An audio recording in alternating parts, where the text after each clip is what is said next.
안녕하십니까. 방송 시작해 보겠습니다. 이번에 한번 니콜라 해볼 건데요. 지금 이제 현대 쪽이 보니까 지금 뭐 스위스에서 한 작년 올해 해가지고 한 50대, 60대가 이렇게 실제로 주행하고 있는 것 같아요. 그래서 뭐 오토인지는 모르겠는데 하여튼 트럭이라고 봤을 때 조용하고 진동이 적고 이게 영상이 또 나오더라고요. 피로감이 좀 적고 수소 탱크 7대 실어가지고 뭐 용량은 한 27kg 정도.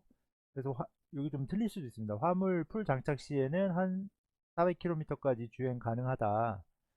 상용차는 현대차가 좀 하여튼 유일한 것 같고, 이 계약 방식을 보니까는 차량 임대 방식인가 봐요. 그래서 초기에는 비용을 투자 안 하고 뭐 월세라고 한 말은 그렇지만은 일단 뭐 렌트 비슷하게 이렇게 자기가 사용한 만큼 내고 보험 충전비 뭐 이런 방식인 것 같아요. 그리고 언덕이나 오르막길에서 힘이 좋고 환경 관련해서는 세금이 좀 이제 많이 줄어들긴 하니까 좀 도움이 된다. 그리고 연료전지 쪽에서 주행을 하기 때문에 남은 전기는 배터리로 간다. 잠시만요. 예, 다시 시작했습니다. 그래서 그 지금 전기 같은 경우는 이제 그 연료전지를 실어야지 배터리만 다 넣었을 때는 이거는 배터리 용량이 너무 많이 차지하기 때문에 연료전지를 통해서 그때그때 사용하고 또 쓰고 사용하고 쓰고 그런 식으로. 그래서 400km를 달려야 돼가지고 엄청 그런 뜻입니다. 그리고 양산이 가능한 쪽은 지금 현대가 유일하고 24년 25년 되면 이제 GM 다임러 도요타 뭐 쭉 나오잖아요. 그래서 24년 25년 되면 굉장히 조금 이 뭐 그때 당시에 또 이제 유럽에서의 그 디젤차 그 제재가 또 시작되기 때문에 굉장히 각축적이 벌어지니까 요 2년 3년을 빡세게 준비하는 자가 이제 최종 승자가 되겠죠. 그래서 니콜라이 굉장히 위험이 될 수가 있고, 그 수소 기차하고 수소 자동차도 조금 생기는 분위기더라고요. 그래서 독일에서도 계속 생기는 것 같고, 그 영상에 보니까는 수소 충전소 중에 트럭은 12대, 뭐 승용차는 8대를 쉬지 않고 바로 충전할 수 있는 뭐 그런 좀 큰 충전소 중에 몇 군데다. 그리고 그 다음에 이제 뭐 약간 뭐 임대 방식 비슷하게, 이게 저도 이제 영상 찍다 보니까 나녹스도 약간 그런 방식으로 하려고 그러거든요. 그래서 그런 계약 관계나 이런 거를 최대한 고객에게 맞춰서 해야 된다는 어떤 그런 어려움도 있을 수 있고, 승차감도 상당히 좋고, 언덕이나 오르막이 스위스 같은 경우는 많잖아요. 그런 걸 어떻게 할 것이야. 그리고 마지막에 뒤쪽에 나오는데 뭐 직원 수나 이렇게 SOFC라고 그러고 PMFC라 그래가지고 그 어떤 연료전지가 좀 타입이 좀 틀린가 봐요. 그래서 요 SOFC를 장착을 했을 때 니콜라가 그 한 번 충전했을 때 그 거리가 뭐 1800km인가 해서 더 넓어지는 그거를 이제 원인을 찾다 보니까 SOFC하고 PMFC라는 게 있는데, 요게 아닐 수도 있습니다. 제가 이제 이쪽 분야를 잘 모르기 때문에 이제 조사하다 나온 거니까, 만약에 아니면은 뭐 어쩔 수 없고, 그러니까 방식이 좀 틀리게 하려고 한다. 한번 계속 가겠습니다. 그래서 뭐 요 영상이 있어요. 유튜브에 보시면 요 영상 치시면은 이렇게 소탱크하고 이렇게 나오는데, 뭐 관련된 게 현대차인데 이제 뭐 홍보를 저기를 하면 안 되니까는 뭐 이렇게 모자이크 처리했는데 현대차라고 하시더라고요. 여기가 이제 어떤 규모가 좀 큰 곳. 그리고 여기는 이제 공장인데, 한번 이런 공장도 있다고 해서 전주 공장 그쪽이고, 여기는 이제 배터리를 만약에 실으면은 짐칸이 너무 없다 보니까 그래서 어쩔 수 없이 연료전지를 써야 된다, 뭐 이런 내용이었고, 이거 뭐 원리 같은 거고요. 그다음에 현대차도 지금 OTA라 그래가지고 그 자동으로 그 업데이트 해주는 그거 있잖아요. 그래서 이것까지 지금 시행하려고 좀 준비를 하는 거 보니까 굉장히 어떻게 보면 현대차도 어떤 지금 수소차에서는 하여튼 넘버 원이니까요. 그 경쟁 상대로 좀 잘 좀 준비를 해야 되지 않을까. 자율주행 쪽도 지금 많이 지금 쫓아가고 있는 상황이라서 전기 모터, 뭐 수소 탱크, 뭐 연료 전지 스펙 이쪽이 핵심 기술이기 때문에 어떻게 잘 따라갈 것이냐. 이게 뭐 그냥 스펙적인 거고요. 이게 지금 그러니까 어떤 느낌이냐면 유럽에서 디젤 차를 다 퇴출시키려고 계속 모으는 것 같아요.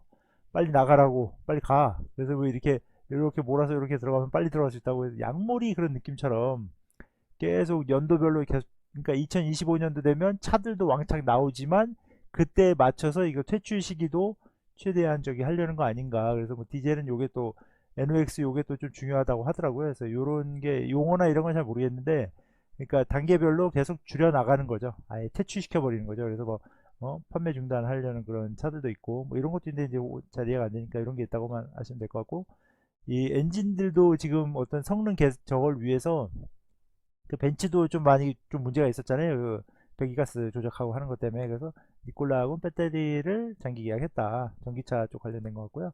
그래서 이런 또 홈페이지가 있길래 이제 유튜브에서 또 찾아서 이렇게 보다 보니까 또 나오더라고요. 그래서 뭐 확대를 위해 가속화하고 있고, 직원 수를 보니까 이게 정확하지는 않은데 그래도 한 300명에 350명 잡으면은, 현대는 이제 2018년도에 400명이니까 지금 한 5, 600명 됐겠죠. 그래서 저기도 아이온큐에서도 보면은 직원 수가 뭐 한 100명 좀 넘게 이렇게 있었는데, 실제로 중요한 거는 어차피 이 사람들이 뭐 생산을 하든 연구를 하든 설계를 하든 뭘 해야 되기 때문에, 인원수에 따라서 회사의 어떤 그 이전 아웃풋이나 어떤 맨파워에 영향을 많이 미치니까 요거를 좀 꾸준히 보는 게, 그래서 대충 그냥 세봐도 많진 않잖아요. 그러니까 그런 거를 항상 감안을 해봐야 될 것 같고요. 공장은 세팅은 굉장히 넓게 세팅이 좀 되고 있는 것 같습니다. 여기는 이제 현대 전주 공장이고요. 그래서 여기 보면은 그 엑시언트하고 니콜라 원인데 왜 이렇게 키로수가 차이가 나나 했더니, 이제 샀다 보니까 이제 보면 360km 이렇게 돼 있잖아요. 그래서 이게 저기 이제 마일인데 키로로 따지면 1400이 넘어가니까 이게 뭐가 원인이 뭘까 이래가지고 막 찾아보다가, 이제 이게 보쉬하고 이제 저거를 했잖아요. 보쉬하고 저기 뭐지, 세레스 파워라고 있는데, 세레스 파워가 이 SOFC 이쪽에 이제 핵심 기술을 가지고 있는 것 같더라고요. 그래서 뭐 컨소시엄식으로 여기 이제 보쉬하고 세레스 파워하고 저기 한다. 근데 나중에 보면 또 기사도 나오긴 하는데, 지금 현대에서는 주로 요쪽 거를 쓰는 것 같아요. 그러니까 스펙을 찾다가 이제 정확하게 이건지 긴지 아닌지는 잘 모르는데, 이런 것도 있고, 이제 세레스 뭐 7천만 파운드 연료 전지 공장 이렇게 나오고, 보면은 조금 틀려요. 작동 온도도 틀리고. 아이온큐 하면서 느낀 게 이 작동 온도가 굉장히 중요하더라고요. 그러니까 효율 때문에 이쪽이 발전기나 이쪽으로 많이 쓰시는 것 같아요. 그래서 PMFC고 SOFC고. 그러니까 현대가 정확하게 이거라는 거는 이제 뭐 뉴스나 이렇게 찾아보면 뭐 백금을 쓰기 때문에 이게 맞는 것 같은데, 또 혹시 아닐 수도 있기 때문에, 그러니까 100% 아니라는, 여기 보면 이제 연료 스펙 이렇게 하면은 나오잖아요. 백금 촉매 이쪽을 주로 많이 썼던 것 같습니다. 최근에 있는 지금 상용차는 현대밖에 없으니까 넥소가 PMFC를 쓰는 걸로 봐서는 다 PMFC 쓰는 것 같고, 국내에서는 뭐 그 두산 퓨어셀인가요? 그쪽이 좀 기술을 갖고 있는 것 같아요. 그래서 SOFC 그다음 PMFC인데, 이 어떤 좀 틀려요. 이게 약간 고사양인 것 같고 이게 저사양, 그것도 정확하진 않죠. 그러니까 하여튼 뭐 그런 게 있다 정도로. 그래서 뭐 이렇게 두산 퓨어셀에서 그러니까 선박용으로 해서 이렇게 좀 양산 계획을 갖고 있다.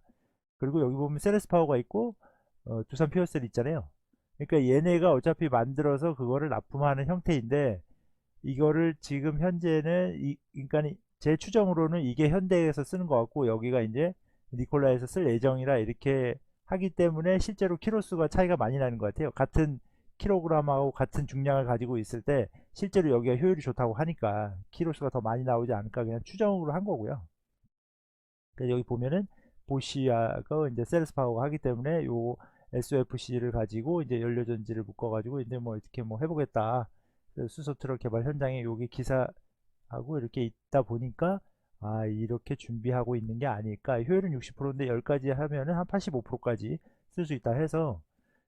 지금 하여튼 중요한 거는 어떤 그 이 실제 자동차를 생산해 가지고 지금 현대는 계속 지금 굴려보고 있는 상황인 거고, 거기서 차량 임대 어떤 이 차를 계약 관계도 그 계약자에 맞춰서 지금 세팅을 해주고 있잖아요. 그러니까 현대차도 굉장히 그 선두 업체면서도 최대한 계약 그쪽에 맞춰주는 이유는 뭐냐면, 유럽에서 다른 독일이나 뭐 프랑스나 네덜란드 쪽에서도 계약을 할 때 스위스에 체크를 해볼 거 아니에요. 야 너네 현대차 써봤는데 어때? 좋아? 괜찮아? 뭐 계약차 사고 있어? 뭐 돈 얼마씩 나가는데 뭐 그 30년 40년 했던 그 차 운전하는 사람들은 어떤 식으로 생각하는 거야? 이러면서 체크를 해볼 거 아니에요.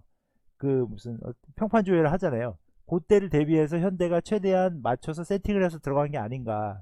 근데 만약에 이제 나중에 PMFC 방식에서 이제 SOFC 쪽으로 현대가 니콜라 쪽으로 그러니까 현대가 이쪽으로 또 두산 퓨어셀하고 같이 조인해서 할 수도 있는 거죠. 그거 이제 그 미래 2, 3년 후에 어떻게 될지 모르는데, 지금 니콜라 같은 경우는 아예 처음부터 SOFC로 가려는 게 아닌가. 요까지 다 지금까지 얘기하는 건 다 추정입니다. 이게 정확하지는 않습니다. 제가 이제 뭐 수소차나 이런 쪽에 뭐 아시겠지만 아이오큐도 잘 모르는데 뭐 여기 뭐 니콜라라고 알겠어요. 그러니까 하여튼 요런 준비를 하고 있는 게 아닌가. 그래서 현대가 최대한 먼저 앞으로 전기차에서는 테슬라가 1등이라 그러면 수소 트럭에서는 현대차가 1등이잖아요. 그러니까 1등이 어떻게 하는지 세팅하는 걸 보고 니콜라가 준비를 하면서 그거를 치고 올라가는 것까지 생각해야죠.